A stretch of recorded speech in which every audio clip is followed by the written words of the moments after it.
गुरु तव आसनान, जग के सब संबंधी देखे तुम बिन हित न मान। सारे संबंधियों को देख लिया, तुमको छोड़ करके कोई हितकारी नहीं है, और नात्म द्वैत से बाहर की जाए यही बेनती नहीं आन, है ना।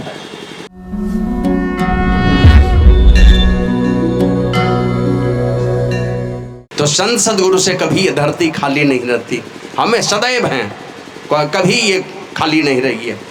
आप लोग कभी कभी सुनते हो संत चरण दास जी खोजने लगे, खोजते खोजते गुरु नहीं मिले। अब मन में सोचा गुरु नहीं मिले तो क्या करूँगा इस संसार में रह करके, बेकार है ये संसार, चलो इससे बढ़िया है शरीर गंवा देना चाहिए, है ना। अभिष्ट चीज़ नहीं मिलता है लोगों को, इच्छित वस्तु नहीं मिले तो क्या करता है, चलो क्या करेंगे इस दुनिया में रह करके, जान गंवाना चाहता है। तो चला गया कहाँ, सुकरताल, मुजफ्फरनगर जिला उत्तर प्रदेश में सुकरताल, पहले सुकताल नाम था, अब सुकरताल कहते हैं लोग उसको। वहीं पर सुखदेव मुनि ने राजा परीक्षित को कथा सुनाई थी, जब तक्षक नाग ने काटा था ना, वो कथा सुनाई थी सुखदेव मुनि ने राजा परीक्षित को। उस जगह का नाम है सुकताल, अभी लोग सुकरताल कहते हैं उसको। तो वहाँ पर चले गए ये चरणदास जी, और वहाँ ऊंची चोटी से जैसे छलांग लगाना चाहते थे, एकांत देख करके पीछे से किसी ने हाथ पकड़ लिया उसका। जैसे उलट के देखते हैं तो एक जवान सा महात्मा पीछे में, बोला क्या करने जा रहे हो? कहा क्या करने जाऊंगा, जा रहा हूँ आत्महत्या करने। कहा क्यों? कहा खोजते खोजते मैं परेशान हो गया, कोई अच्छे गुरु नहीं मिलते हैं। हमारे गुरु महाराज तो लिखते हैं, खोजत सदगुरु भेटी गेला शहर मुरादाबाद। पूर्णिया जिला में हुए, यहाँ बनमनखी में गुरु महाराज। अब मुरादाबाद के अताई मोहल्ला में अभी हाथी मंदिर है, वहाँ पर हाथी मंदिर के नाम से विख्यात है। वहाँ हुए बाबा देवी साहब, किस गली में किस गुफा में जाकर के वो बाबा देवी साहब वो वहाँ मिले थे। तो वही चरणदास जी कहते हैं, हमें को गुरु नहीं मिले तो क्या करूँगा इस संसार में जी करके। यहाँ तो देखते हैं हरिया का पेंदा जैसी लड़की हो कि बदसूरत जैसा लड़का हो, उसके लिए जान प्राण गंवाने के लिए तैयार है, और वो जान देने जा रहा है कि हमको गुरु नहीं मिले। तो सुखदेव मुनि कहते हैं, परमात्मा की कृपा से तुम्हारे अंदर में साधु संतों के प्रति इतनी तड़प थी, तो परमात्मा की प्रेरणा से मैं सुखदेव मुनि आ गया हूँ। और हमने यही बात पूछा था पूज्य बाबा शाही स्वामी जी महाराज से मनियारपुर में। हमने कहा हुजूर एक संतवानी है, पितु सु माता 100 गुना, सुत को राखे प्यार, मन से ती सेवन करे, तन सु डांट अरुकार, माता सु हरि 100 गुना, जिनसे 100 गुरुदेव प्यार करें अवगुण हरें। ये चरणदास सुखदेव, ये दो संत का नाम एक ही साथ कैसे है? हर संतवानी में तो एक ही नाम रहता है, इसमें 2 नाम कैसे आ गया, चरणदास और सुखदेव? ये तो हम कहे हुजूर चरणदास तो कलयुग में हुए हैं, सुखदेव मुनि तो जब द्वापर का अंत हो रहा था, एकदम शुरुआती समय में, कलयुग की शुरुआत थी जब राजा परीक्षित हुए थे। तो ये दोनों एक जगह कैसे हो गए? तब वही एक कथा सुनाए थे पूज्य बाबा शाही स्वामी जी महाराज कि चरणदास की परमात्मा की, ये साधु के प्रति इतनी तड़प थी अंदर से, तो परमात्मा की कृपा हुई, सुखदेव मुनि आ गए। तुलसीदास जी महाराज लिखते हैं, जब द्रवही दीन दयाल राघव, परिणाम क्या होता है? जब परमात्मा द्रवित होते हैं, दीनों पर दया करने वाले परमात्मा जब किसी पर द्रवित होते हैं, तो परिणाम कहते हैं साध संगति पाइए, साधु संतों की संगति में उठा के पहुंचा देंगे। का परमात्मा की प्रेरणा से मैं सुखदेव मुनि आ गया, और उस सुखदेव मुनि ने चरणदास को दीक्षा दिया, सुखदेव मुनि ने। तो कभी ये धरती संतों से महापुरुषों से खाली नहीं रही है, और ये धरती तो बिल्कुल उर्वर है। कभी कभी एक से एक आतताई कोई आ जाते हैं तो उनका नाश करने के लिए परमात्मा आते हैं, नहीं तो अधिकांश तो वो आते हैं संत रूप में सारे संसार के लोगों का उद्धार करने के लिए। तो वही कहते हैं, ये संतों से कभी धरती खाली नहीं रही। संत सदगुरु रूपी मल्लाह और ये मनुष्य शरीर रूपी देह और अनुकूल वायु। अनुकूल वायु माने जिस तरफ इस मनुष्य शरीर रूप नाव को जाना चाहिए, जिस दिशा में चलनी चाहिए, ठीक उसके पीछे से हवा चल रही है। अब हम पढ़ना चाहते हैं, माता पिता 3 बजे जगाने वाले हैं। अब ये नहीं कि बाल बच्चे पढ़ना चाहते हैं, माँ बाप 6 बजे तक सुबह तक सोए हुए हैं। बच्चे को जाना स्कूल, सुबह 5 बजे टिफिन चाहिए, माँ ही सोई हुई 6 बजे तक। तो माता पिता उससे पहले जगने वाले हों, अनुकूल है वो सारी परिस्थिति। हम भक्ति की तरफ बढ़ना चाहते हैं, माता पिता एकदम अनुकूल है, चलो सत्संग में चलो, जाना चाहते हो चलो, मंदिर में जाना चाहते हो पूजा करने के लिए, माँ बाप की सलाह है। ऐसे भी माता पिता हैं जो बच्चे अगर भक्ति की तरफ बढ़ेंगे ना, अरे चलो अभी पढ़ लिख लो, अभी तुम्हारे पढ़ने लिखने का समय है, हम बने सत्संगी कोई बात नहीं, यार तुम खाओ मांस मछली, नहीं खाओगे तो बुद्धि नहीं बढ़ेगी। ऐसे भी है। तो अनुकूल वायु का मतलब है, परमात्मा कहते हैं मेरी कृपा अनुकूल वायु, मतलब सबसे बढ़िया वायु कौन सा, जिसमें केवल और केवल परमात्मा की कृपा रूपी वायु चले, परमात्मा की कृपा हो आपके ऊपर। कोई नहीं है सहारा देने वाला, लेकिन देखिएगा एक एक आदमी ऐसा है ना समाज में जिसको कोई नहीं पूछा, पता नहीं किन की कृपा उनके ऊपर हो गई कि पढ़ा इतना तेजी से, पढ़ा इतना बढ़िया से कि दुनिया महान बन गया। समाज ने दुत्कारा फटकारा, लेकिन परमात्मा की विशेष कृपा हो गई तो आगे बढ़ गया वो। तो उसी प्रकार परमात्मा की कृपा रूपी अनुकूल वायु। और मैं तो बार बार कहता हूँ, जब नाव चले पश्चिम से पूरब की ओर तो 10 किलोमीटर प्रति घंटा के रफ्तार से चलती है। अब पछिया हवा पीछे से चलने लगे तब क्या करेगा? तो नाव तेजी से भागेगी? नहीं भागेगी नाव तेजी से। तब भागेगी नाव तेजी से जब पाल टांग दीजिएगा, पाल टांगिएगा तब तेजी से भागेगी, नहीं तो पछिया रहे कि पूर्वैया रहे, नाव को आगे भगाने वाला नहीं। पाल टांग दीजिए तब तेजी से बढ़ने लगेगी। उसी तरह परमात्मा की कृपा रूपी जब अनुकूल वायु चलती है, नाविक क्या करता? तुरंत पाल टांग देगा। उसी तरह जब मनुष्य का शरीर है, संत सदगुरु से धरती कभी खाली रही नहीं है, और उनकी कृपा के बिना मेरा उद्धार होने वाला नहीं है। परमात्मा की कृपा रूपी अनुकूल भी वायु भी चल रही है, तो जल्दी जल्दी नाव को खेविए, टांगिए पाल, ताकि तेजी से बढ़े। उसी प्रकार जब ये मनुष्य का शरीर है और संत सदगुरु से धरती खाली नहीं है, तो उनसे जुक्ति सीखिए, जितनी जल्दीबाजी में भजन कर लीजिए। बाबा साहिब स्वामी जी महाराज कहते हैं, जब तक यह तन है सबल, बुद्धि देती साथ, तभी तक गुरु भक्ति का अवसर जानो हाथ। सब दिन नहीं मिलेगा। स्वामी गंगेश्वरानंद बाबा कभी कहे थे मेरे वहाँ कुसुम घाटी में कि अपने द्वार पर एक लाइन लिखो, सारे प्रश्नों का जवाब मिलता रहेगा। सब दिन ऐसा नहीं रहेगा, लिख लो इस बात को, तुम्हारे सारे प्रश्नों का जवाब मिलेगा। एक से एक जवानी की ताकत लेकर के, एक से एक बलशाली आए, एक से एक धन वाले आए, सारे सारे धीरे धीरे।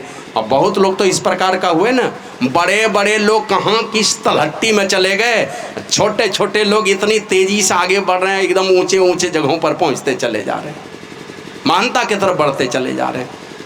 तो जितनी जल्दीबाजी उसके परमात्मा की कृपा रूपी अनुकूल वायु हो, तो ये शरीर पता नहीं कल रहेगा कि नहीं रहेगा।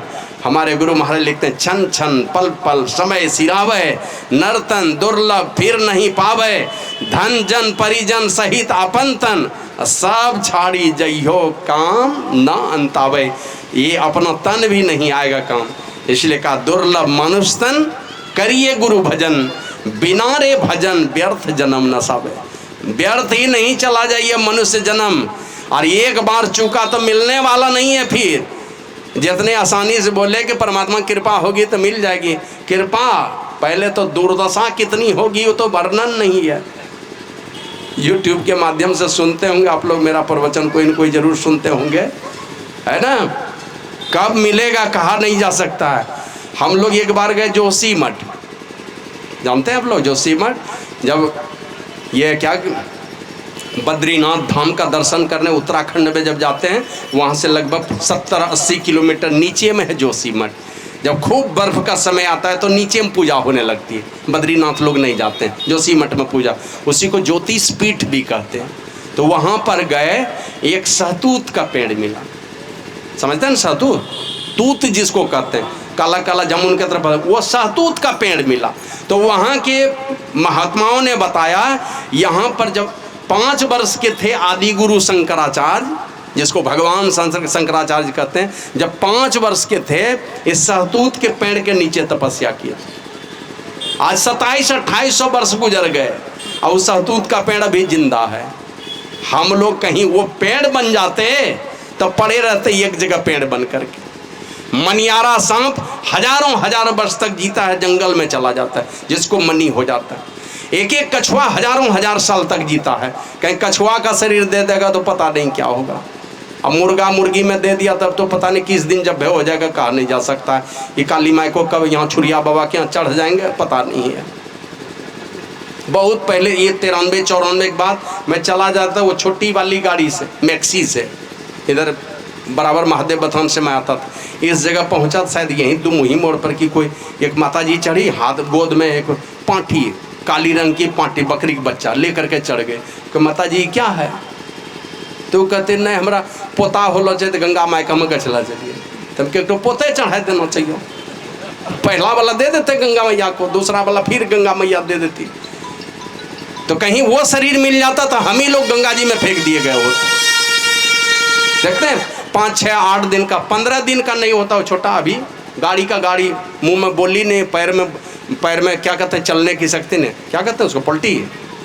गाड़ी का गाड़ी जा रहा है, जन्मा और गया आदमी के पेट में, ऐसा ऐसा लोग, तो कहीं वो शरीर मिल जाता। इधर हम लोग कभी भागाबान में देखते थे, आज से 20-30 साल पहले ईसीएल में जितना स्टाफ है ना, उसको कोयला मिलता था, कोयला वाला कार्ड ले लेता था वो लोग। भागाबान में बहुत गाड़ीवान लोग था, ले लिया कार्ड और ईसीएल से जाके सब कोयला उठा लेता था। वो लोग तो बिजली से खाना बनाता है, गैस से खाना बनाता है, कोयला का कार्ड है, 10-20 कुंटल करके कोयला मिलता था। एक एक गाड़ीवान जाके ईसीएल से उठा के ले आता था कोयला, अब बेचता था तो अच्छा कमा लेता था। वो गर्मी के दिनों में अप्रैल मई के समय में 2 बैल आगे और 1 बैल पीछे बांध लिया है, अब 50 कुंटल कोयला लाद दिया है। तो पूछते थे भाई पीछे में 1 बैल बांध के काहे ले जाते हैं, ये तो आगे में 2 बैल है, वही ले जा रहा है खींच के। बोला कोई देखते हैं ना फैन निकलता मुंह से, थक जाएगा तो इस बैल को जोड़ेंगे पीछे वाला को। ये तो इधर हम लोग आ गए तो अभी महानंद बाबा घर में सत्संग में बैठे हैं, नहीं तो वो वाला बैल बनते थे कितना कोड़ा पड़ता पता नहीं। साहिबगंज में जब पढ़ते थे सकरी गली में, हम लोग टमटम से आते थे साहिबगंज, हमने देखा वो टमटम में जो घोड़ा चलता था, जहां बेल्ट लगाता है तो घोड़े को घाव हो जाता है, और कोचवान उसी जगह पर चाबुक मारता है। तो परमात्मा की कृपा, गुरु महाराज का तो दुर्लभ मानुष तन, करिए गुरु भजन, बिना रे भजन व्यर्थ जन्म नसावे। अगर परमात्मा का भजन गुरु के जुक्ति से नहीं करेंगे तो व्यर्थ ही में ये मनुष्य का शरीर छूट जाएगा। अब मिलेगा कब का, हजारों नहीं लाखों लाख बरस एक एक नरक में पिटाई कुटाई होती रहेगी, एक एक नरक में।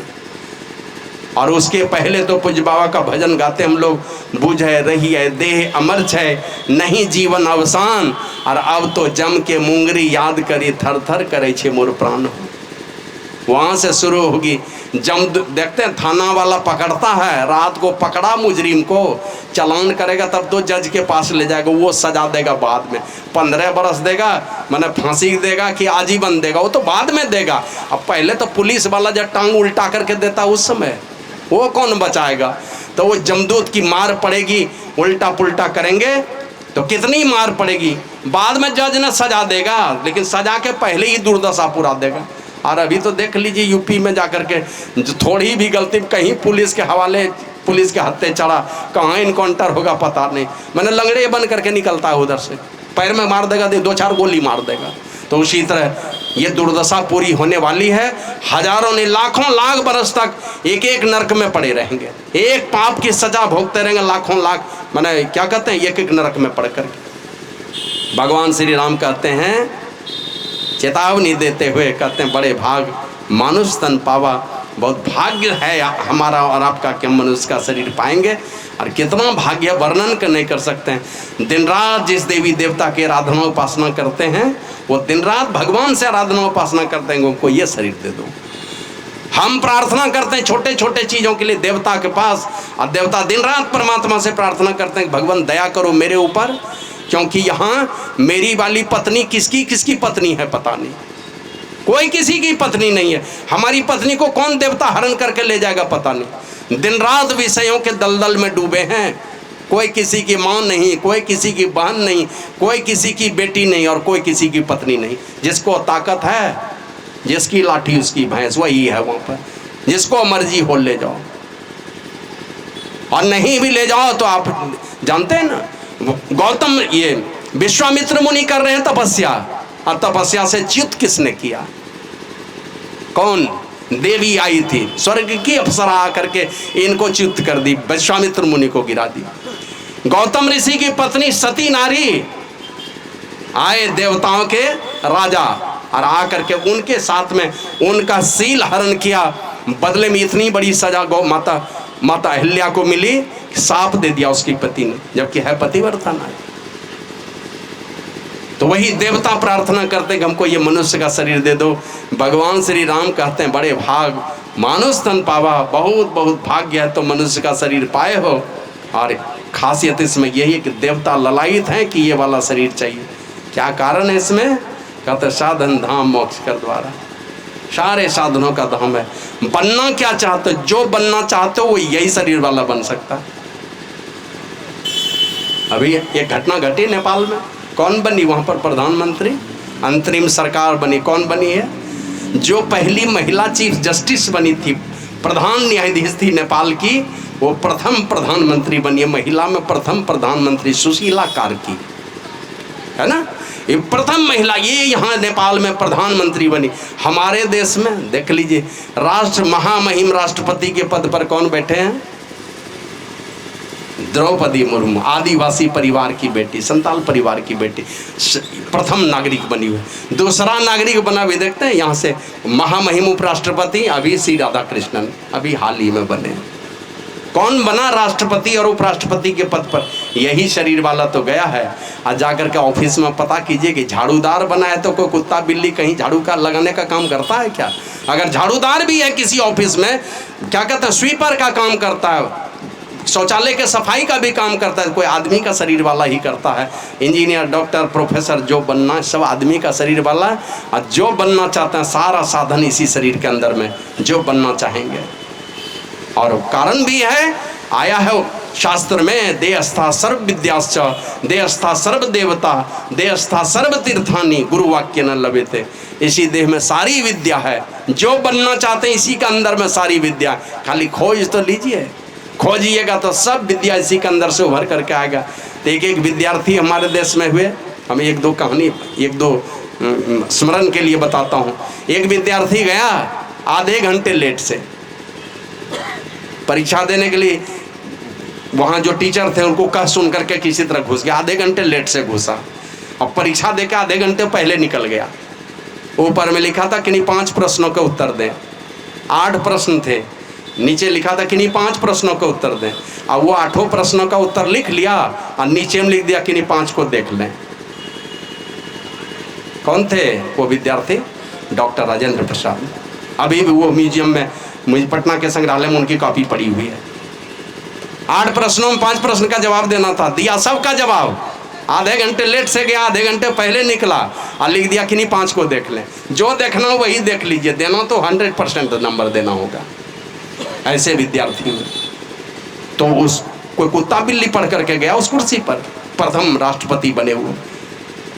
कुछ लड़के गए एक स्टेशन पे, उतरे, कुली कुली आवाज लगे, एक लड़का उधर से दौड़ा हुआ है, ले लिया इन लोगों का सूटकेस वगैरह माथा पर, जाने लगा। अब प्लेटफॉर्म के बाहर जब पहुंचा ना, यहाँ सूटकेस उठा के, ये 3-4 विद्यार्थी पीछे पीछे। अब उधर से जो सूट बूट टाई लगाए हुए सज्जन आदमी आए, उस कुली को कहता था हाथ जोड़ करके, विद्यासागर जी नमस्कार, कुली को प्रणाम करता था। अब ये माथा पर अटैची लेके जा रहा है, और जो भी सज्जन आदमी उधर से आया, विद्यासागर जी नमस्कार, विद्यासागर जी नमस्कार। प्लेटफॉर्म के बाहर गया तो ये विद्यार्थी लोग जो गए थे ना, जो अटैची ढुलवा रहे थे, ये लोग पूछते हैं उससे कि भैया ये बताइए आप कौन हैं? बोला क्या बात है? बोला हम लोग यहाँ पर आए हैं एक विद्यार्थी को देखने के लिए, उनसे मिलने के लिए। सुनते हैं बड़ा तेज विद्यार्थी। बोला कौन? बोला कोई विद्यासागर नाम का है विद्यार्थी। तो बोला मैं ही हूँ। अब इतना बोला मैं ही हूँ तो सब विद्यार्थियों ने उनको पैर छू के प्रणाम किया कि भैया हम लोगों से गलती हो गई, आपको हम अटैची ढुलवाए, आप इतने कुशाग्र बुद्धि कर हम अटैची ढुलवाए आपसे। तो बोला भाई चिंता मत करो, अरे तुमको कुली की आवश्यकता थी और हमको 1-2 रुपये की आवश्यकता है, बस यही कमा लेता हूँ, दिन भर यही कुली का काम करता हूँ और रात भर मैं यहीं प्लेटफॉर्म पर बिजली के पोल के नीचे बैठ करके पढ़ता हूँ। और कब, और उनके जीवन में पढ़ा कि कब ट्रेन चली जाती थी, कोई पूछता तो भैया ये गाड़ी चली गई, नहीं पता। पढ़ने में इतने मशगूल हो जाते थे, दिन दिन भर कुली का काम किया, लेकिन रात में पढ़ाई करके और ये इतने महान दार्शनिक हुए। वो थे ईश्वर चंद्र विद्यासागर। कुली के माने कुली का काम करके पढ़ाई करते थे। तो ये कौन कर पाएगा? अभी 2 साल पहले एक लड़के का मैं नाम भूल रहा हूँ, स्टेशन पे वो कुली का काम करता था। अभी IAS क्या कहते हैं UPSC क्रैक किया है वो, 2-3 साल भी नहीं हुआ होगा। कुली का काम करता था, रेलवे स्टेशन पर वाईफाई में जाकर के पढ़ता था, ऑनलाइन क्लास करता था और वो बन गया IAS अफसर। तो इंजीनियर बनिए, डॉक्टर बनिए, प्रोफेसर बनिए और महापुरुषों की संगति में जाकर उनसे शिक्षा दीक्षा लेकर के आप महात्मा बनिए। और महात्मा ही नहीं, महापुरुषों की युक्ति है तो बाबा कबीर कहते हैं बूंद समाना समुद्र में यह जाने सब कोय, समुद्र समाना बूंद में बूझे बिरला कोय। वो समुद्र को ही अपने अंदर में प्रकट करने का सामर्थ्य साधु संत देते हैं और ये सामर्थ्य आपके अंदर में आ गया तो एक न एक दिन परमात्मा में मिलकर परमात्मा आप हो जाएंगे। रामचरितमानस में लिखा है, सरिता जल जल निधि मह जाई, अचल होई जिमी जीव हरि पाई।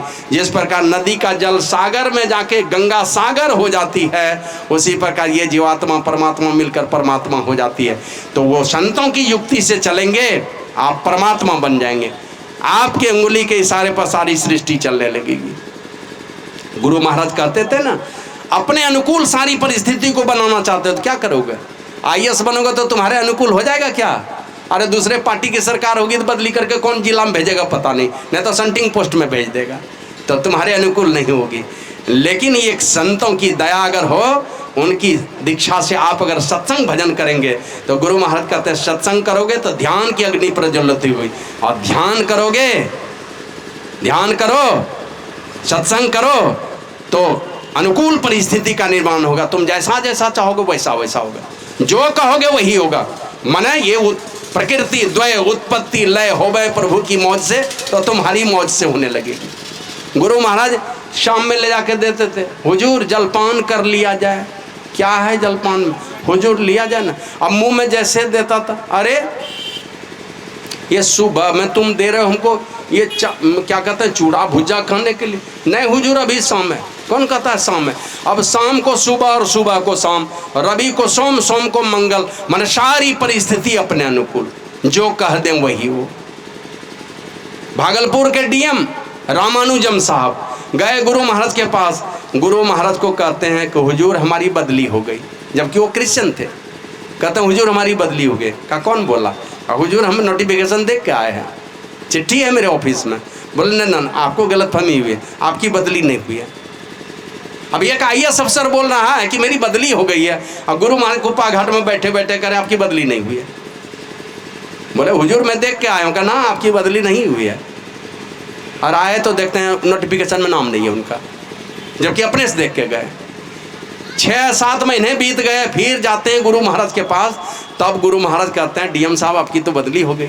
सचमुच में बदली हो गई थी, 6-7 महीने के बाद आपकी तो बदली हो गई, जबकि नोटिफिकेशन का पता नहीं है गुरु महाराज को। बोले जी हुजूर हमारी बदली हो गई। कहा हुजूर अब तो पता नहीं कब आपका दर्शन हो पाएगा। हम लोग तो एक जिले से जब जाते हैं तो इतनी दूर बदली हो जाती है कि दोहरा के नहीं आ पाते हैं। कहा ना ना फिर आएंगे आप। कहा नहीं हुजूर दोहरा के कैसे, एक जिले में तो संभव ही नहीं है। तो गुरु महाराज कहते हैं आप पद लाभ लेके आएंगे, माने प्रमोशन पा के आएंगे। और वही रामानुजम साहब कमिश्नर बन करके भागलपुर में आ गए, जो DM थे वही कमिश्नर बन करके भागलपुर आए थे। तो सारी प्रकृति जो है ये अनहोनी और अहोनी सब आपकी मर्जी से हो जाएगी। ये सामर्थ्य भी इसी मनुष्य शरीर के अंदर में है, लेकिन उसके लिए आवश्यकता क्या है?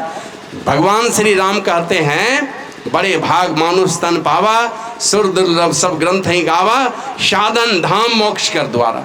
सारे साधनों का धाम है। संसार में कुछ बनना चाहते हैं, सारे साधनों का धाम है, लेकिन एक साधन ऐसा भी है शरीर के अंदर में का मोक्ष कर द्वारा।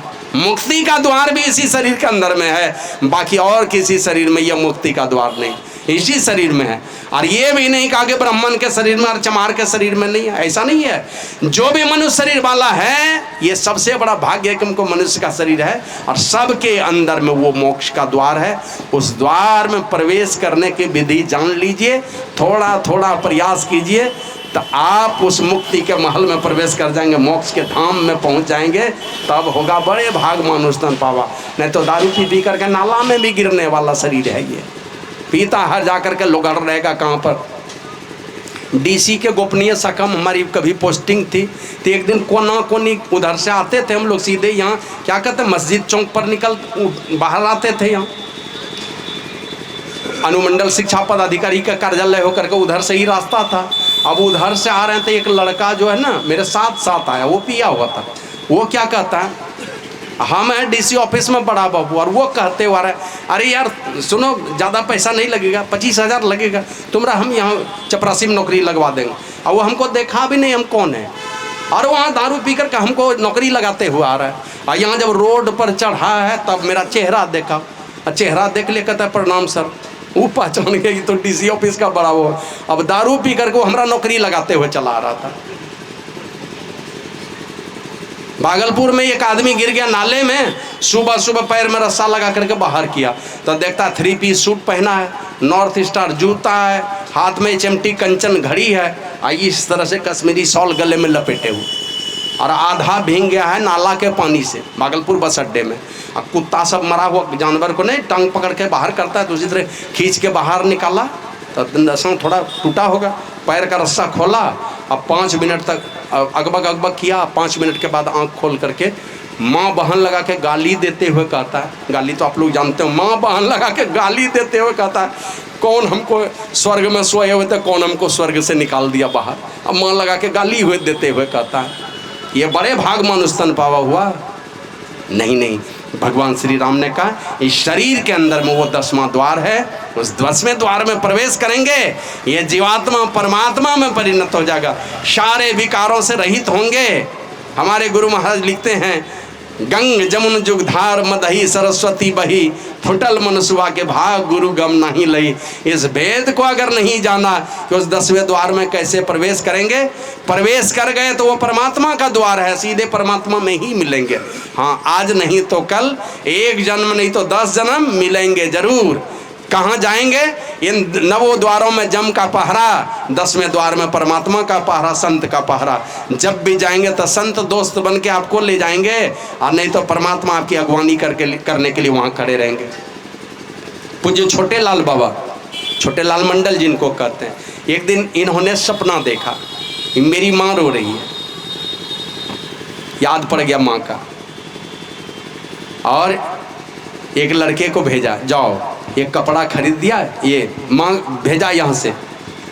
नहीं, छोटे लाल बाबा स्वयं गए अपने माँ से मिलने के लिए। माँ से पूछा कि तुम क्यों रोती हो?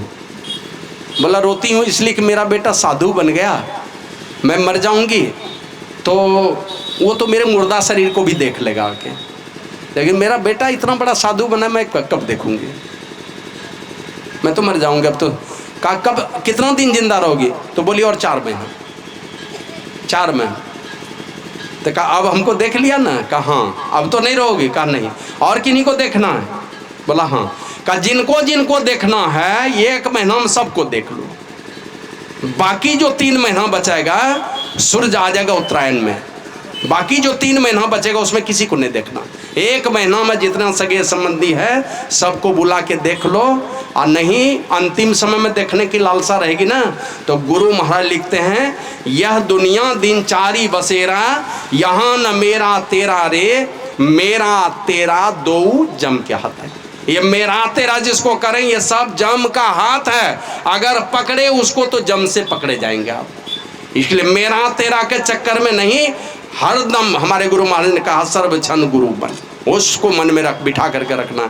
तो कहा माँ 1 महीना में देख लो सबको, बाकी 3 महीना किन्हीं को नहीं देखना, खाली गुरु महाराज को याद करना, गुरु मंत्र जपना, गुरु के मूर्त को याद अपने मानस पटल पर बिठा के रखना। गुरु महाराज आएंगे तुमको विदा करने के लिए। ये छोटे लाल बाबा कह दिए अपने माँ को, चले आए वहाँ से। 4 महीने गुजरे, अपने एक शिष्य को कहा कि जाओ ये काम करो, माँ तो अब नहीं रहेगी। जीवन में कभी माँ को कुछ दिया नहीं, एक साड़ी खरीद के भेज दिया, कहा जाओ मेरे माँ को पहना देना, जाओ अब तो बचेगी नहीं है। और वो शिष्य गया यहाँ से साड़ी लेकर के, पता चला कि 1-2 घंटे पहले ही माँ जा चुकी है। तब छोटे लाल बाबा को जानकारी मिली थी, यहाँ से गए, और गए अग्नि संस्कार किए। पूछे लोगों से कि क्या कोई बेचैनी थी माँ के शरीर में? बोला एकदम शांत मुद्रा में शरीर छोड़ के गई है। कहा कुछ जप्ती भी थी? बोला हाँ, आवाज़ तो नहीं आती थी लेकिन ओठ मने पटपटाती थी, कुछ कर रही थी, हम लोग नहीं सुन पाते थे। चली गई। छोटे लाल बाबा अग्नि संस्कार करके, मुंडन करा के अग्नि संस्कार किए और अग्नि संस्कार करके आए कुप्पा घाट। शाम को जैसे पहुँचे गुरु महाराज को प्रणाम किए और जैसे गुरु महाराज को चरण छुए हैं तो गुरु महाराज कहते हैं के छिको? जी हुजूर हम छोटे लाल। कहाँ गेलो रहो? जी हुजूर हम अपना माता जी रो अग्नि संस्कार करेला। तो गुरु महाराज कहते हैं हमू तो वहीं गेलो रहिए। छोटे लाल बाबा कहते हैं हम गए थे माँ का अग्नि संस्कार करने, तो गुरु महाराज कहते हैं हम भी वहीं गए थे आप ही के माँ के अग्नि संस्कार में। तो भगवान श्री राम कहते हैं ये 10वें द्वार में प्रवेश करेंगे। महापुरुषों से युक्ति सीख लीजिए, 10वें द्वार में प्रवेश कीजिए, आज्ञा चक्र में प्रवेश कीजिए। यहाँ से नीचे रहेंगे। राधा स्वामी साहब ने कहा इस नगरी में तिमिर समाना भूल भरम हर बार, और खोज करो अंतर उजियारी छोड़ चलो नव द्वार। नवों द्वारों को छोड़िए, 10वें द्वार में प्रवेश कीजिए और उजियारी का खोज कीजिए। प्रकाश की खोज करेंगे, उसी में शब्द मिलेंगे और वही प्रकाश और शब्द परमात्मा का दोनों हाथ है। इन्हीं दोनों हाथों के सहारे परमात्मा के धाम में पहुँच जाएंगे। ये साधन धाम मोक्ष कर द्वारा। लेकिन कहते पाई न जई परलोक समारा। अगर ऐसे आज्ञा माने क्या कहते हैं, मुक्ति का द्वार वाला ये मनुष्य का शरीर, मुक्ति के धाम में पहुंचाने वाला ये शरीर, ऐसे शरीर को पा करके पाई न जई परलोक समारा। जिसने परलोक को नहीं संवारा, माने मरने के बाद जहाँ जाएंगे उसी को नहीं संवारे। बाबा शाही स्वामी जी महाराज कहते हैं है लंबा जीवन आगे का, बीते बहुत समय की सुधि कर, जो प्रभु ने दी थी कृपा कर, भवदुख तरने हेत, अरे मन अब भी तो तू चेत। और है लंबा जीवन आगे का, साही इसे सुखी करने का, केवल गुरु संकेत, अरे मन अब भी तो तू चेत। क्या क्या दशा हो चुकी तेरी, फिर भी पड़ा चेत। इतनी दुर्दशा हो चुकी है, इतनी लंबी अवधि मिली थी संसार सागर को तरने के लिए, लेकिन तरा नहीं। कहा है लंबा जीवन आगे का, अभी लंबा जीवन है। अभी तो 60 70 80 बरस में ही विदा होते हैं ना। अभी अरबों अरब बरस तक इसी संसार में जन्मना और मरना पड़ेगा। कुत्ता गधा भेड़ बकरी की जोनियों में भटकना पड़ेगा। दैहिक दैविक भौतिक तापों से जलते रहना पड़ेगा। नरक में पड़ेंगे तो पता नहीं और क्या क्या दुर्दशा होगी। तो इसलिए का केवल गुरु संकेत, सुधारना चाहते हैं तो गुरु का संकेत चाहिए। भगवान श्री राम कहते हैं आकर 4 लक्ष्य 84, जोनी भरमतिया जीव अविनाशी, फिरत सदा माया कर प्रेरणा। माया की प्रेरणा से ये अविनाशी जीव घूम रहा है। बाबा कबीर कहते हैं गिरी पर्वत की माछरी भव सागर में आया हो। गिरी पर्वत परमात्मा को कहते हैं, ये मछली जीवात्मा को कहते हैं। ये परमात्मा रूपी शिखर से ये जीवात्मा रूपी मछली संसार में चली आई। गिरी पर्वत की माछली भव सागर में आया हो, कहे कबीर धर्मदास से जम बंसी लगाया हो। जम बंसी लगा के बैठा हुआ है, देखिए फंसिएगा नहीं उसमें। और उसमें चेहरा कौन कौन सा डालता है, मछली मारने वाला देखे ना, बंसी में क्या लगाता है, आटे की गोली और नहीं तो वही जोटी केचुआ काट काट करके लगा देगा। अब मछली को पता नहीं कि हम खुद जमराज के हाथ में, जमराज के पेट में जाने वाला है। वो केचुआ खाने के चक्कर में वो भूल जाता है कि हम आदमी जैसे जमराज के पेट में जाने वाले ही भूल जाता है। बड़ा बड़ा महाजाल गिराता है तो बड़ी मछलियाँ छोटी मछलियाँ सब फंसती है। अब बड़ी मछली भूल जाती है कि जहाज किनारे लगेगी, ये नाविक जो है हमको निकालेगा जाल से, आदमी तो जमराज है यही खा जाएगा हमको, भूल जाता है। और उसी जाल के भीतर में छोटी छोटी मछली को टपाटप निगलना शुरू करता है। होशियार मछली जाल को काट के निकल जाएगी, क्योंकि उसको पता है कि हम फंसे हुए हैं, अब फंसे रहेंगे तो हमको कोई खा जाएगा।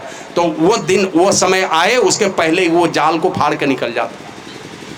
को भगैया गए होंगे तो देखे होंगे, रेशम का कपड़ा बनता है वहाँ पर, और वो इतना बड़ा बड़ा, भीतर में है रेशम का कीड़ा और ऊपर से रेशम का है धागा। कीड़ा है जिंदा, उसको कोकून कहते हैं। तो बड़ा बड़ा भक्कू जिसको कहते बड़ा बड़ा बोरा खौलते हुए पानी का हंडा में डाल देता। अब एक एक बार में 10 20 50 हजार रेशम का कीड़ा खौलते हुए पानी में सब मर के खत्म हो जाता है। बदबू आती है वहाँ से, हजारों हजार रेशम का कीड़ा मर के खत्म हो जाता है। उसको होश नहीं लगता है कि हम तो एकदम पैक घर में बैठे हैं, एकदम एसी कमरे में बैठे हो, कहीं सर्दी गर्मी बरसा नहीं। लेकिन जो कीड़ा रेशम का होशियार होता है वो कोकून को काट के बाहर हो जाएगा तो जान बच जाती है, नहीं तो सब खौलते हुए पानी के क्या कहते हैं हंडे में जाकर के सिद्ध हो जाएगा, सब मर जाएगा वो। गुरु महाराज लिखते हैं, या परदेसवा काल को भेसवा जोरे अबे दुख पाई, सुधी करो प्यारे हो आपन देश के जहुआ कलेश कछु नाई, निज काया गढ़ में ऐन महल होए आपन घर पद पाई।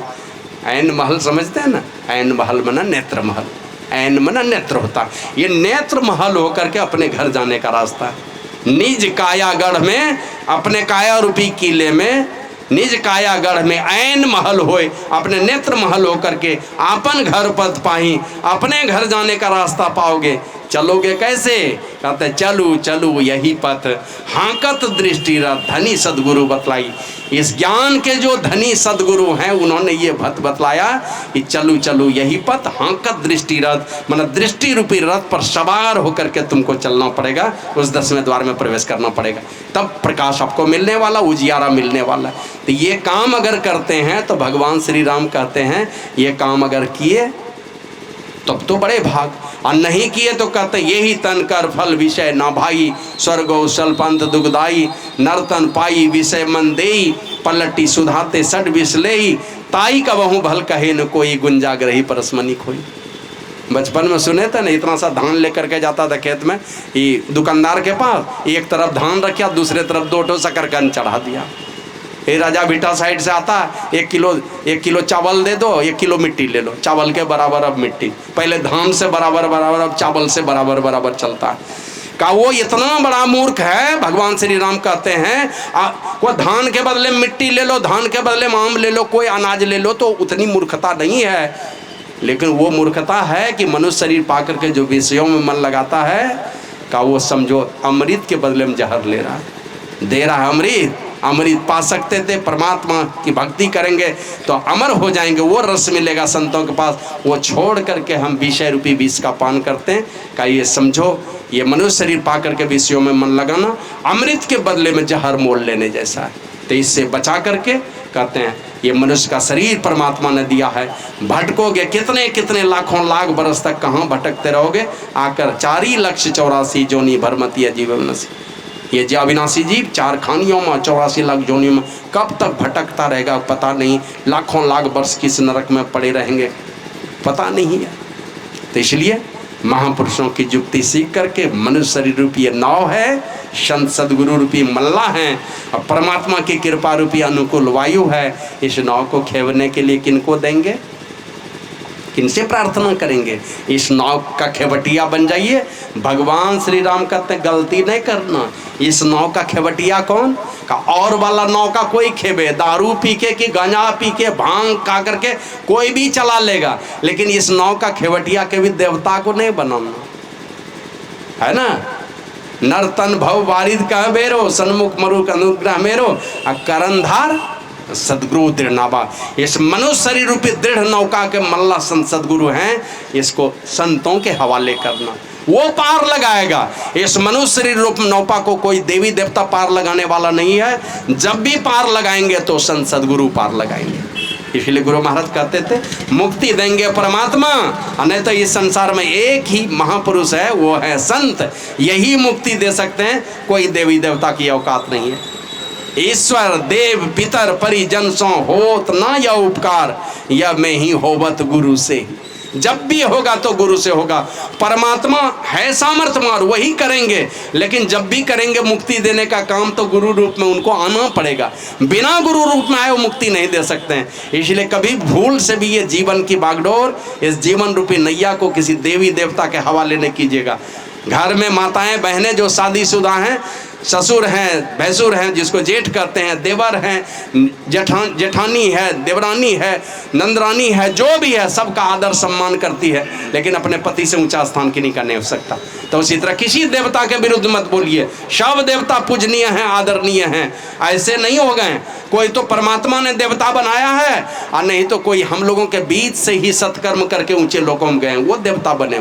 तो कभी देवता के विरुद्ध कोई किस्सा कहानी के क्रम में कोई निंदा शिकायत करता है, वो सब मत सुनिए। कोई निंदा शिकायत वाला मंच मत बनाइए, इसको वो नहीं सुनना है। आप अच्छी बातें बोलिए। गुरु महाराज कभी भी किसी की निंदा नहीं करते थे, कभी कोई देवी देवता के विरुद्ध नहीं बोलते थे। बाबा कबीर को औकात थी तो किन्हीं के भी विरुद्ध बोल सकेंगे। वो अब डीसी है, उनकी मर्जी है, किसी को सजा दे को कुछ कर दे, उसकी अपने औकात है। चीफ जस्टिस को बहुत ताकत है, कुछ भी कर देगा, लेकिन साधारण आदमी करेगा तो वो शोभा नहीं देगा। तो भक्ति करनी है उस परमात्मा की, पूजा करनी है उस परमात्मा की, ध्यान करना है उस परमात्मा का, जुक्ति सीखना है संतों से। तो यही बाबा कबीर कहते हैं, परली पार तेरा मीता खड़िया, और उस मिलने का ध्यान ना धरिया, टूटी नाव पर जा बैठा गाफिल गोता खावेगा रे, अरे दिल गाफिल गफलत मत कर, एक दिन जम तेरे आवेगा रे। ए संसार के पंच विषयों में डूबे हुए गफलत करने वाले मेरे गफलतबाज मन का तुम सचेत हो जाओ। सुन मेरे साजन सुन मेरे मीता, या जीवन में क्या क्या कीता, असीर पाहन का बोझा लीता, आसक्ति का पहाड़ लादते गए, तो आगे कौन छोड़ावेगा रे। ये माँ बाप दादा दादी नाना परनाना छरनाना लकड़नाना यही छोड़ाएगा? नहीं नहीं, ये सारा आसक्ति का बोझ तुम्हारे ऊपर होगा। और आए थे बोझ उतारने के लिए, लिए चले सिर भार, दरिया नर्तन पाए कर किया नरम उचार, अब बोझ उतारना आया सो लिए चले सिर भार। तो माथा पर आसक्ति का बोझ लेकर के मत चलिए, चलना है इस बोझ को हल्का करने के लिए। और उसी के लिए संतों की युक्ति सीख करके और महापुरुषों से युक्ति सीख करके नियमित रूप से साधन करेंगे।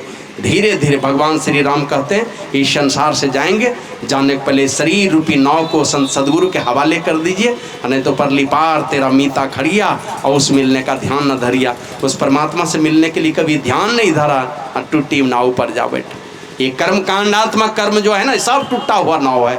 ये सारे के सारे क्या हैं?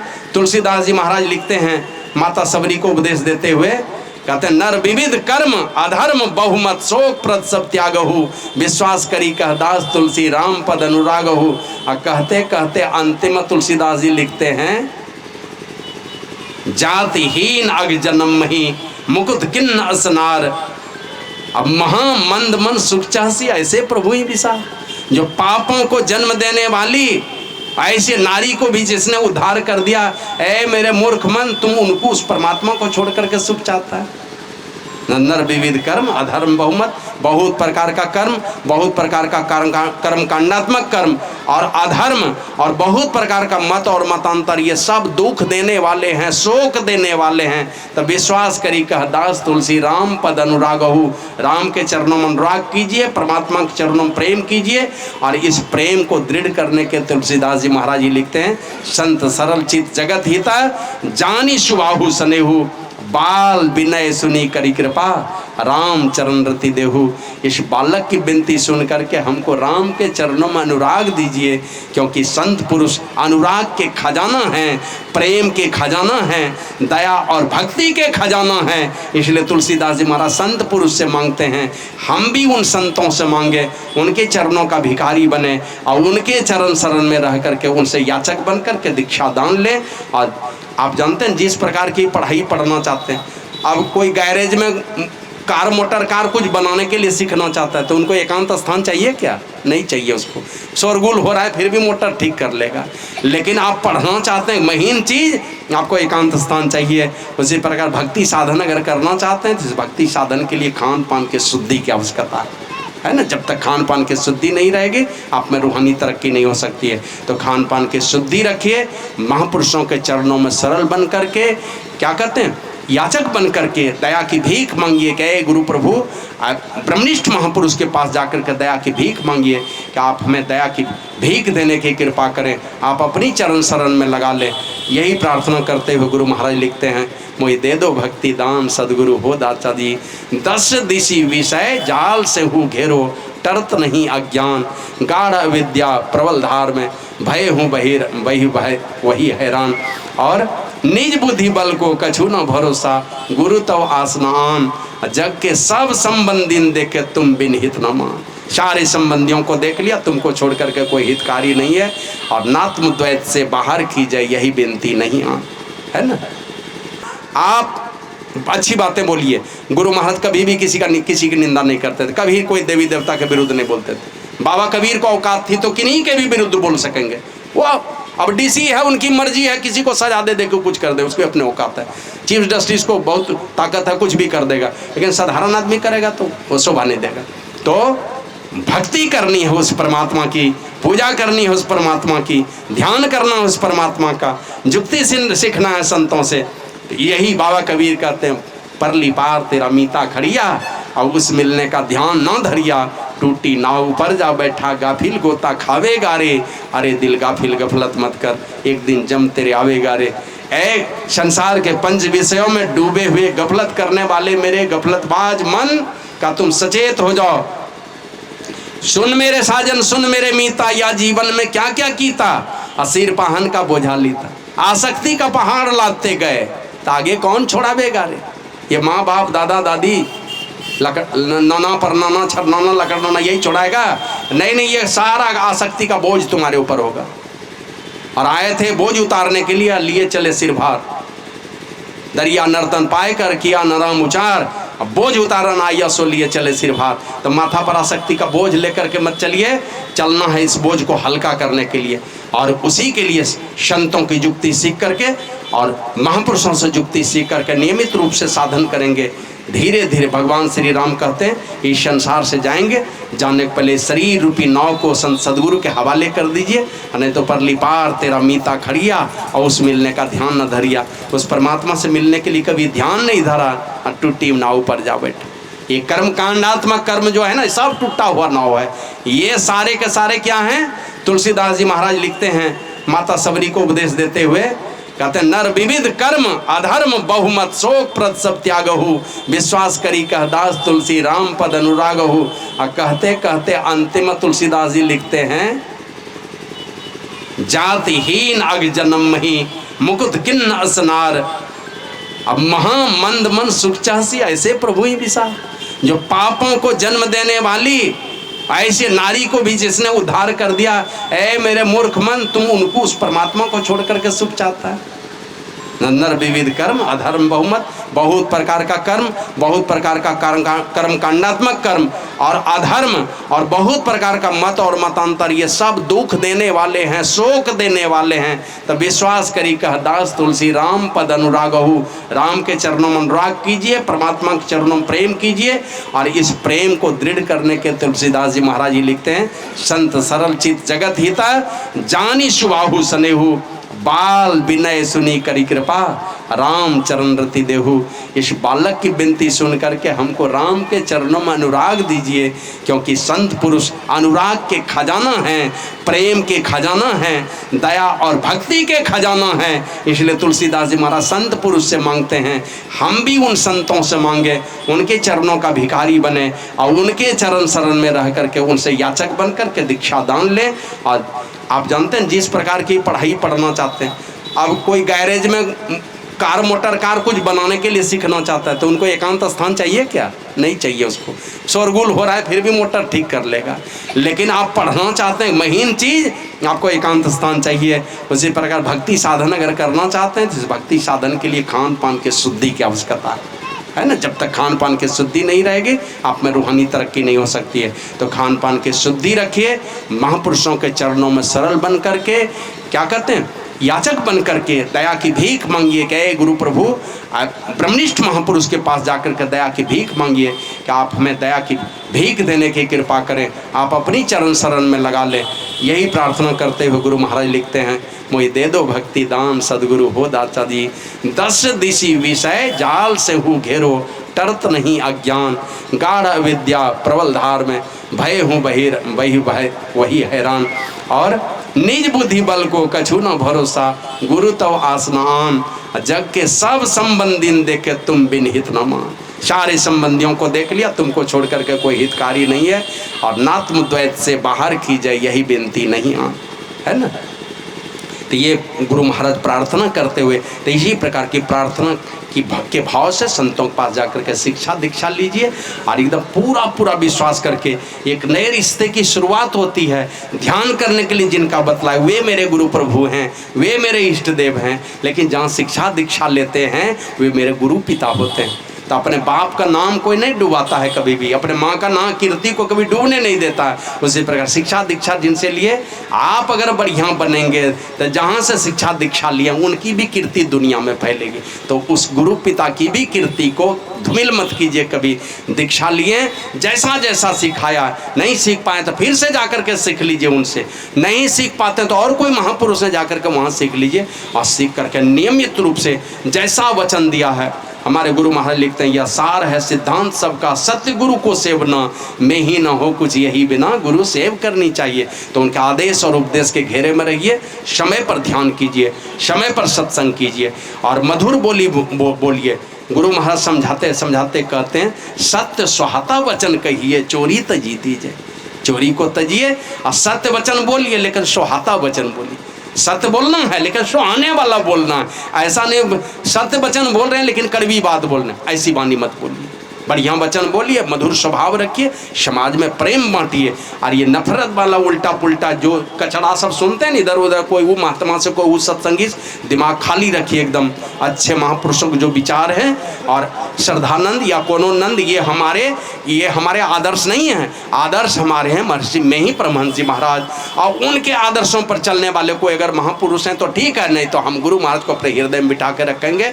हमको पांचों पापों से बचने की सलाह दे करके गए हैं, वो हमारे इष्ट देव हैं, उनके कीर्ति का डंका हम बजाते रहेंगे। तो इन सारी चीज़ों को अपने जीवन में उतारिए, बढ़िया स्वभाव रखिए, बढ़िया चरित्र रखिए।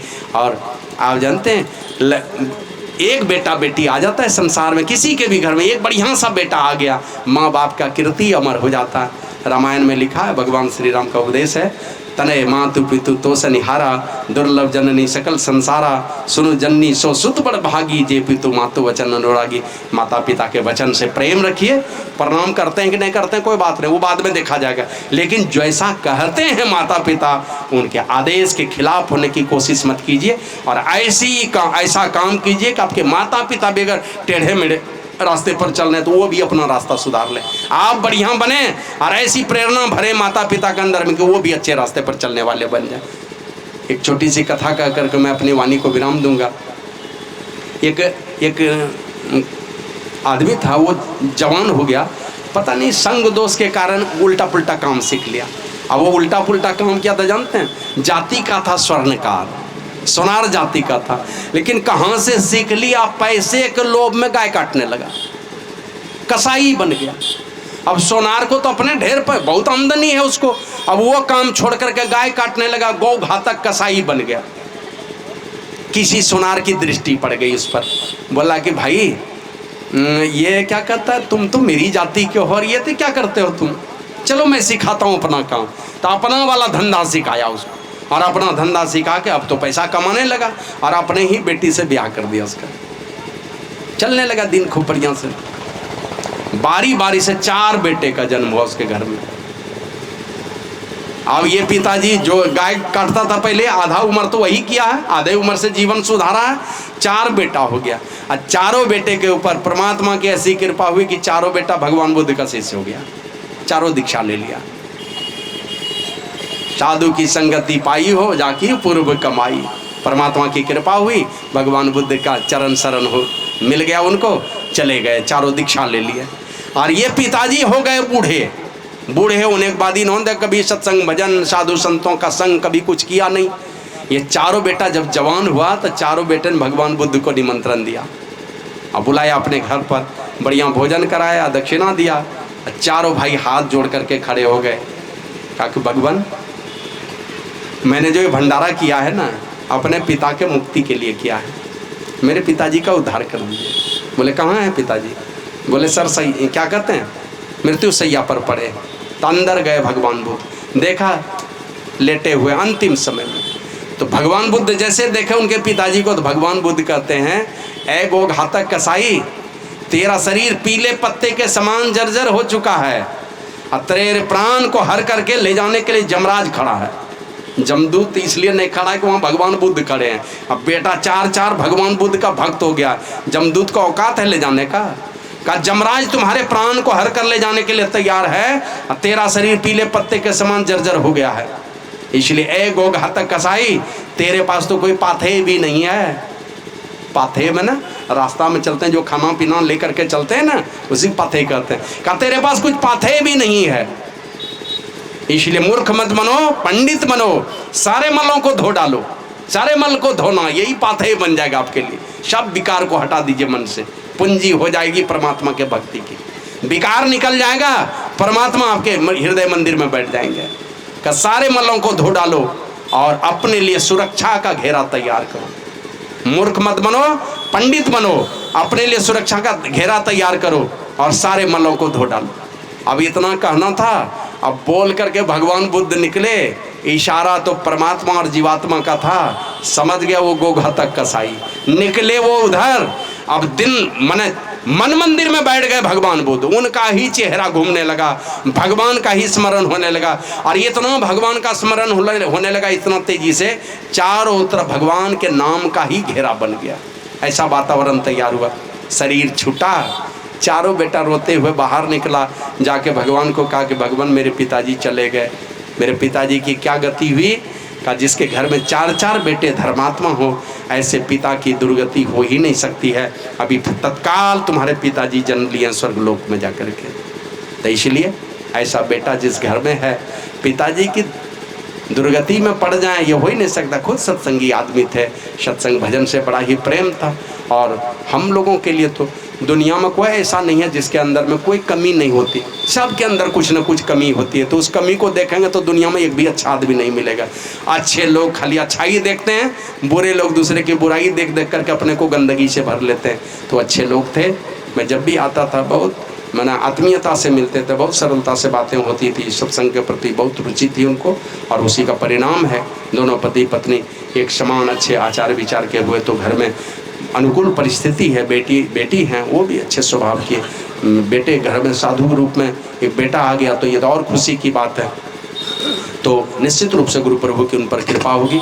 फिर भी ये पूरा सत्संग में जो वातावरण हुआ, और थोड़े से सत्संग का सुख कितना है, पुण्य कितना है। तुलसीदास जी महाराज लिखते हैं, तात स्वर्ग अपवर्ग सुख धरिय तुलाई कंग, तूल न ताही सकल मिली जो सुख लव सत्संग। पल भर के सत्संग का इतना सुख है कि तराजू के एक पलड़े पर सारे स्वर्ग के सुख को, अंतिम का मुक्ति के भी सुख को रख दिया जाए और दूसरे पल्ले पर पल भर के सत्संग के सुख को रखा जाए तो पल भर के सत्संग के सुख का बराबरी नहीं कर सकता है। इस सत्संग के सारे सुख को आदरणीय गुलाब बाबू के जी के लिए अर्पित करता हूँ, गुरु प्रभु के चरणों में अर्पित करते हुए उनके नाम पर अर्पित करता हूँ आज के सत्संग का सुख। और गुरु प्रभु से प्रार्थना करता हूँ कि गुरुदेव यथायोग उनको सद्गति प्रदान करने की कृपा करें। और अगर गलती सही कहीं कुछ हुई है तो सब माफ़ करके, सब क्षमा करके अपने चरण शरण में लगा लें। उनको यथायोग सद्गति प्रदान करें, उनको मनुष्य का शरीर मिले, फिर से परमात्मा की भक्ति के डगर पर आगे वो बढ़ें ये, और सदा सदा के लिए सारे दुखों से मुक्त हो जाए। ये गुरु प्रभु से प्रार्थना करता हूँ। विशेष ना कहकर अपने वाणी को विराम देता हूँ। चेतावनी, इसी चेतावनी के साथ कि आज नहीं कल क्यों तू करता, ऐसा कर किसको है छलता। यह वादा अनभल का, भरोसा क्या कल का। यह अनभल का वादा मत कीजिए कि कल भजन करेंगे, गुलाब बाबू चले गए, हम लोग यहीं रहेंगे, नहीं रहेंगे। धीरे धीरे मौत के तरफ हम लोग बढ़ते जा रहे हैं। रोज़ ध्यान कीजिए, रोज़ सत्संग कीजिए। एक ही उपाय है काल को चकमा देने का, है ना। काल मुख से नहीं भागो, अगर भागना चाहते हो तो ध्यान के बल भाई रे, है ना। ऐसो अवसर खोई हो तो रोहियो पछताई दे। माघ भूखा बाघ काल के मुख पड़ो है बावरे, और होश कर चेतो सवेरे बचो ध्यान के दौरे। काल मुख से निमु की भागो ध्यान के बल भाई रे, और ऐसे अवसर खोइयो तो रोहियो पछताई रे। तो इस अवसर को खोना नहीं है, ध्यान के बल से ही काल को धोखा दे सकते हैं। उसका चारा नहीं चलने वाला आपकी और हमारे ऊपर। हमारी अपनी मौज और मर्जी होगी, अपनी मर्जी से शरीर छोड़ करके जाएंगे। तो ये युक्ति संतों के दिशा निर्देश के मुताबिक समय पर सत्संग, समय पर ध्यान। सत्संग करेंगे तो ध्यान की अग्नि प्रज्वलित होगी, और ध्यान करेंगे तो सत्संग की प्यास जग जाएगी आपके अंदर। और ये दोनों कौन मजबूत होगा? जो पांचों पापों से बचा के रखेगा। और पांचों पापों से बच कौन पाएगा? जो नियमित रूप से सत्संग और ध्यान करेगा। सत्संग ध्यान छोड़ेंगे तो दिन रात झूठ बोलते रहेंगे। सत्संग ध्यान करेंगे तो लगेगा ना ये पाप हम नहीं करेंगे, तो वो बचाएगा आपको। तो पांचों पाप आपके अंदर में सत्संग और ध्यान का बल जगाएगा, और सत्संग और ध्यान करेंगे तो आपको पांचों पापों से बचने की शक्ति देगा। ध्यान करेंगे तो सत्संग की आग लगेगी आपके अंदर, बिना सत्संग किए नहीं रह सकेंगे। और सत्संग करेंगे तो बिना ध्यान किए रहने नहीं देगा, हमेशा भावना जगाते रहेगा। इसलिए गुरु महाराज कहे ध्यावे अति लौलावे जोई और उस सदाचार पाले दृढ़ होई, सो में ही सो दुर्लभ पावे नहीं फिर भटका खावे। वही दुर्लभ परमात्मा का दर्शन पाता है, संसार में भटका नहीं खाता है, जो लौ लगाकर ध्यान करता है और पांचों पापों से बच के रहता है। तो पांचों पापों से बच के रहिए, समय पर सत्संग कीजिए, ध्यान कीजिए, सदाचारी बन के रहिए, माता पिता के कीर्ति को दुनिया में फैलाइए। सारे जवान लोगों से, बेटा और बेटी दोनों ध्यान से सुनिएगा जरा, बेटा बेटी लोग जरा, जो 40 वर्ष से कम उम्र वाले हैं, देखिएगा आने वाला कल आप ही के हाथ में है। माता पिता बूढ़े हो गए, इनसे अब घर परिवार क्या चलना है, सब धर्म का झंडा कितना ढो पाएंगे, अब सब जवान लोगों के हाथों में ये आपका घर है, आपका समाज है, आपका देश है।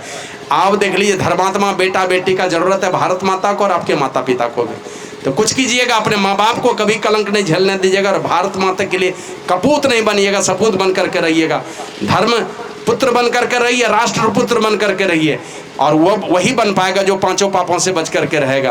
तो पांचों पापों से बचिए, ब्रह्मचर्य की रक्षा कीजिए। आपके शरीर में रज और वीर्य की शक्ति है, उसकी जोगवारी करेंगे तो लाखों लाख मानव जो काम कर पाता वो अकेला आप कर देंगे।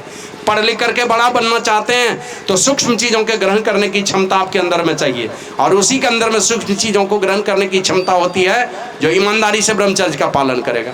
तो गंदा चीज़ देख करके अपने शरीर के रज और वीर्य की बर्बादी मत कीजिए, जोगवारी कीजिए।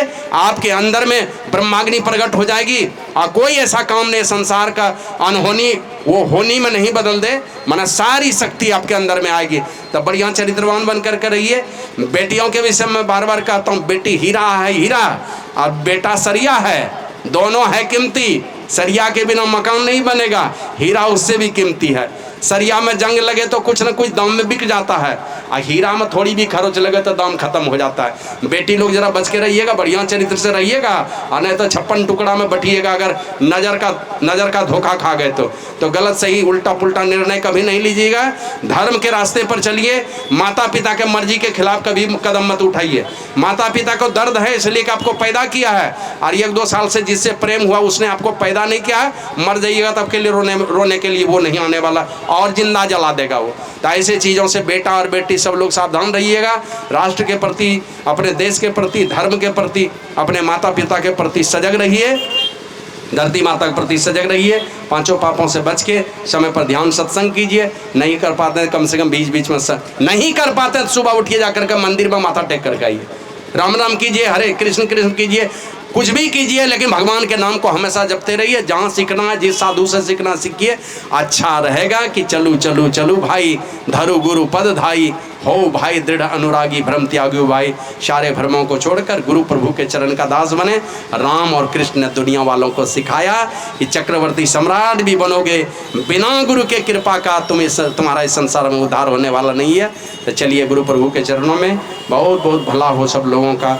बहुत बहुत बधाई, बहुत बहुत साधुवाद। सभी बड़े लोगों को नमन करता हूँ। मंच पर आसीन सभी महात्माओं को नमन करते हुए इसी आशा विश्वास के साथ गुरु प्रभु के चरणों में इसी प्रार्थना के साथ कि मंच पर आसीन सभी महात्माओं को के अंदर में पांचों पापों से बचकर ध्यान और तपस्या से समन्वित हमारा जीवन बनावे। और आप जो भक्त लोग हैं सबों के अंदर में साधु संतों के प्रति, सत्संग के प्रति, ध्यान के प्रति आपके अंदर में और ज़्यादा से ज़्यादा प्रेम जगे। ध्यान ये दिव्य जीवन हो, स्वस्थ जीवन हो, दीर्घायु जीवन हो, पवित्रता से भरा हुआ आप सबों का जीवन हो। इसी प्रार्थना के साथ आदरणीय गुलाब बाबू का भला हो, गुरु प्रभु की कृपा बरसे उनके ऊपर, उनके बाल बच्चे, धर्मपत्नी हैं, बाल बच्चे हैं, और जो कोई भी घर परिवार में सब लोगों का भला हो। इसी प्रार्थना के साथ मैं आप लोग अपनी वाणी को विराम देता हूँ। बोलिए प्रेम से श्री सद्गुरु महाराज की जय। और निमंत्रण देता हूँ आप लोगों को, फिर तो पता नहीं कहाँ मुलाकात होगी। 20 और 21 दिसंबर को गोड्डा ब्लॉक फील्ड में सत्संग है। उसके पहले 2 बार और सत्संग होगा तो उसका अपने घोषणा करेगा। लेकिन त्रिवेणी संगम संत मत सत्संग का ये 4थी बार सत्संग होने जा रहा है। वो 20-21 दिसंबर को होगा। और भोज भंडारा कहाँ चलता है जानते हैं ना?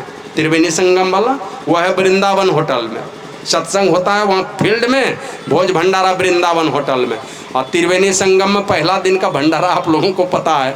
त्रिवेणी संगम पहला दिन खीर पूड़ी का भंडारा होता है। 20 कुंटल दूध का हम लोग खीर बनवाते हैं पहला दिन। तो ये 4थी बार होने जा रहा है। तो सबको निमंत्रण देते हैं। महात्मा कम से कम 150 रहेंगे। छोटे बड़े जो भी कम से कम 150 रहेंगे। आप लोग आइएगा 20-21 दिसंबर को गोड्डा ब्लॉक फील्ड में। एक तो ये निमंत्रण है, दूसरा है मेरे आश्रम का निमंत्रण, लहठी आश्रम का। 20 जनवरी से 19 फरवरी तक 1 महीना यानी 31 दिनों तक लगातार ध्यान होगा। मास ध्यान साधना शुरू होगा इस बार।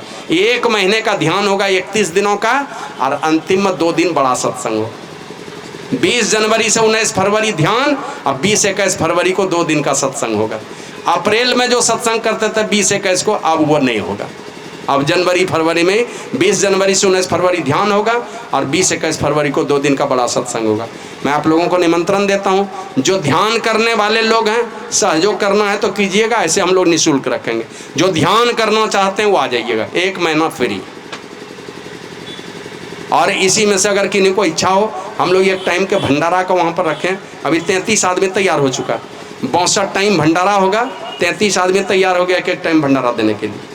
11-11 हज़ार रुपया हम लोग रखें, 500 आदमी का हम लोग व्यवस्था करेंगे उसमें। अब जिनको इच्छा होगी वो करेगा। अब तक में 33 आदमी तो तैयार हो गया। जो ध्यान करने वाले लोग हैं उनके लिए फ्री है, उनको आइएगा उसमें। एक महीने तक लगातार ध्यान होगा। मंच पर आसीन सभी महात्माओं को भी मैं निमंत्रण देता हूँ। श्री सद्गुरु महाराज की जय।